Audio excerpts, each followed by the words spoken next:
Me and Kyla agreed on a color scheme. It was like gray, white, a little bit of black.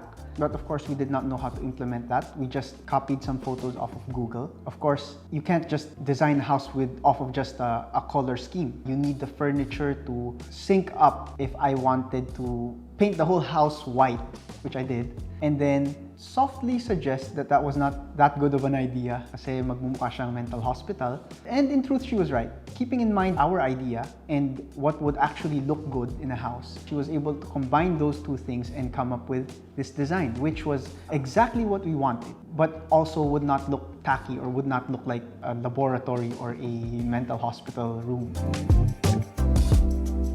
So as an engineer, practicality is very important to me. For example, yung workflow sa kitchen, she kept in mind na yung dirty kitchen should flow very smoothly to the clean kitchen. She placed a window between the dirty and clean kitchen so that you can easily pass through food and it lands directly on the countertop. Another thing is when we would walk around the house, she would notice that I would bump into certain things. So she made sure to round the corners of tables and other furniture that I would be likely to bump into if I was sleepy. So it became another theme of the house. The edges are a bit rounder so that it wouldn't hurt if you bumped into it. I think she kept in mind rin yung the practicality of the design and not just how aesthetically pleasing or how clean it looks.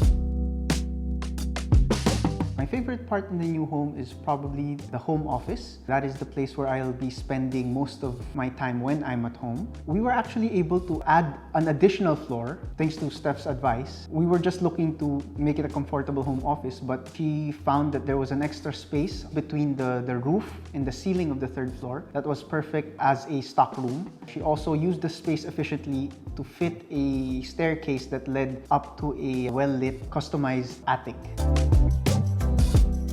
Definitely. I loved working with her. It saved me a lot of time. I did not have to be here at all or as often. I only visit when I want to see kung kamusta yung progress. She doesn't just ask for your theme and then just does it. She actively double checks if it will look good. For example, I wanted it to look industrial, fairly industrial and all white, and it would look good in my head, but now, if you think about it, it would look like a mental hospital. So she actively guided us through the process, taking into account the ideas in our head with what would actually look good.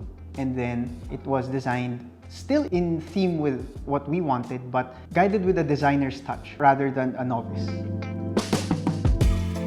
My favorite part of the whole design process, there are two things I think that are the best part. I can't decide which is one. First one would be her use of space and budget.